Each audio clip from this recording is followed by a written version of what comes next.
Hey there, and welcome to This Explainer. I'm absolutely thrilled to have you with us today because we're going to dive into a massive paradigm shift that is literally redefining the world as we know it.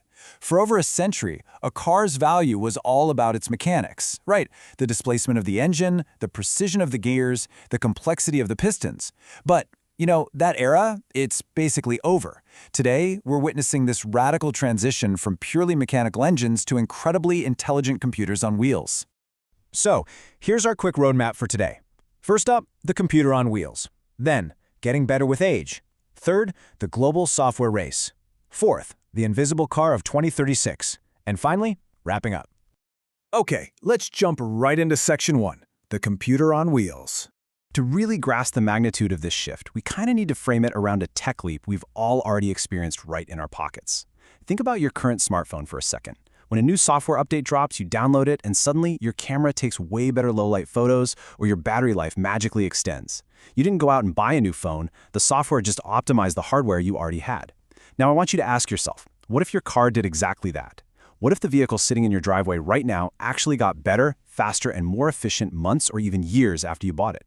Well, that brilliantly illustrates the concept of the software-defined vehicle, or SDV. We're essentially looking at a centralized computer on wheels.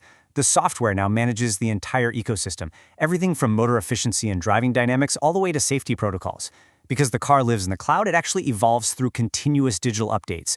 So the really crucial takeaway here is this. The exact moment you drive an SDV off the lot, it doesn't start slowly dying or becoming obsolete. No way. That day is literally just version 1.0 of a product that's specifically designed to stay perpetually young and grow way more capable over time.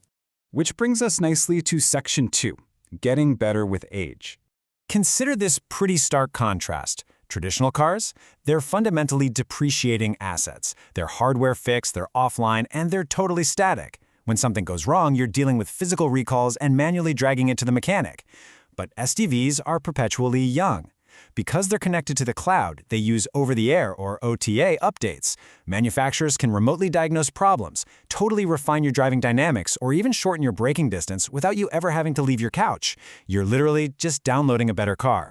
Now, the architecture making all this possible is honestly fascinating. Historically, cars had hundreds of independent, totally siloed computers, all connected by miles and miles of heavy copper wiring. SDVs replace all of that mess with a centralized zonal architecture. Just a few incredibly powerful brains control the whole car, which massively slashes physical weight and complexity. And sitting right on top of this architecture is your AI copilot. It creates a pro-actor experience. It learns your daily routines, it syncs with your calendar, it even suggests climate settings before you even have to ask. Plus, it uses predictive energy management. It actually talks to the cloud to check the topography and traffic of your specific route so it can precondition the battery for ultra-fast charging. It synthesizes data from solid-state LiDAR and 8K cameras to make split-second safety decisions way faster than human reflexes ever could. It essentially takes the cognitive load entirely off you, the driver. Let's move on to Section 3, the global software race. Because this shift is just so monumental, automakers are no longer competing on horsepower, they are straight up competing on code. Across the globe, different regions are uniquely adapting to this massive paradigm shift. We've got the tech-first pioneers, the massive European legacy brands trying to navigate their transition, and then this incredibly fast-paced, mobile-first market over in India. Let's break these down a bit to see how they're uniquely approaching the exact same future. First up, the architects and innovators. Tesla really pioneered vertical integration here, designing the hardware and software in tandem so the car can predictively manage battery thermals perfectly. Then you have BMW, with their Neue Klasse, transitioning to this stunning four-brain architecture. It reduces latency and allows for incredibly deep physical updates to how the car behaves. Hyundai is leading quietly but massively, with 800-volt systems that use super sophisticated software to manage ultra-fast charging better than almost anyone else out there. Then you've got ecosystem innovators like Xiaomi. They treat the car as basically just another node in your smart home to ensure total continuity with your phone. I mean, if you own a Xiaomi smart home, changing car brands means losing your whole ecosystem. And Mercedes-Benz is turning their MBUX platform into a proactive assistant that learns your specific habits to drastically automate comfort and take the stress right out of driving. Meanwhile, Europe's legacy brands are facing an entirely different challenge. They have these massive, established industrial structures, but they aren't failing. They're actually adapting through some brilliant agile partnerships. Volkswagen, for example, realized they couldn't do it all in-house, so they partnered up with agile experts like XPeng in China and Rivian in the West to integrate advanced architectures rapidly. Stellantis is rolling out the STLA Brain. That's a unified operating system across all its diverse brands, from Jeep to Fiat, allowing them to scale updates across millions of cars all at once. And Renault? They actually spun off Ampere, which operates basically like a startup. By using Android Automotive, they've managed to cut their vehicle development cycles down to just 2 years. It's truly amazing to see that level of speed combined with their legendary mass production quality. Now, looking at the Indian market, we see a staggering data point. An incredible 95% of consumers are willing to pay for advanced software features like AI diagnostics and safety upgrades. 95%. That immense consumer readiness is driving a totally unique, intensely fast-paced local market. Indian manufacturers are totally leveraging this demand, along with their status as a massive global IT hub, to innovate differently. Brands like Mahindra are partnering with global tech players to build rapid SDV platforms loaded with apps right on day one. Ather Energy is doing this for electric scooters. They provide constant over-the-air updates that actually learn riding styles, bringing Tesla-like software to two-wheelers, which is absolutely fantastic. The focus here isn't just on pure high-end luxury, it's all about mobile-first utility. They're designing clean, highly efficient interfaces that don't need incredibly expensive hardware to run smoothly. It's all about practical innovation, aftermarket longevity, and bringing real mass connectivity to everyday drivers in demanding environments. All right, moving into Section 4, the invisible car of 2036. So what happens when we project all this incredible innovation 10 years into the future? Well, by 2036, the technical complexity of the vehicle becomes completely invisible. It just fades seamlessly into the background of our lives. First off, solid-state batteries will become the absolute standard. They're lighter, they're safer, and they offer staggering ranges of 800 to 1,000 kilometers on a single charge.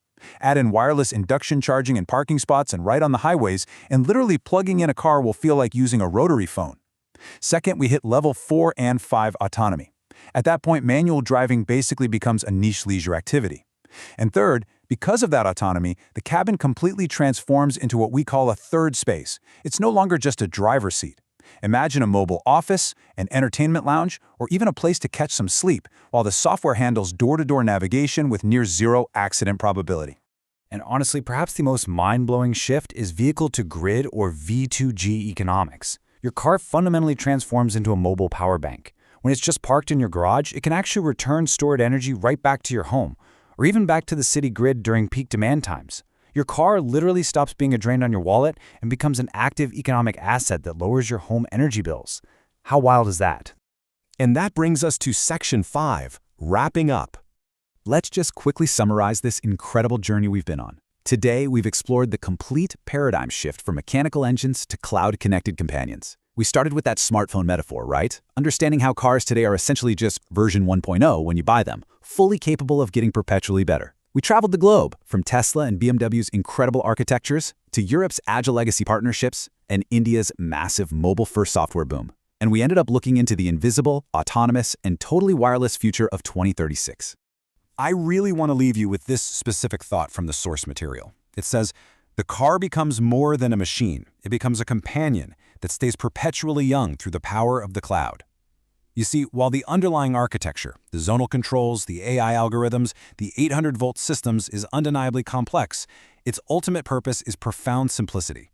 It's designed to take the actual work out of driving, to protect us with superhuman sensors, and to seamlessly integrate our digital lives right into our physical ones.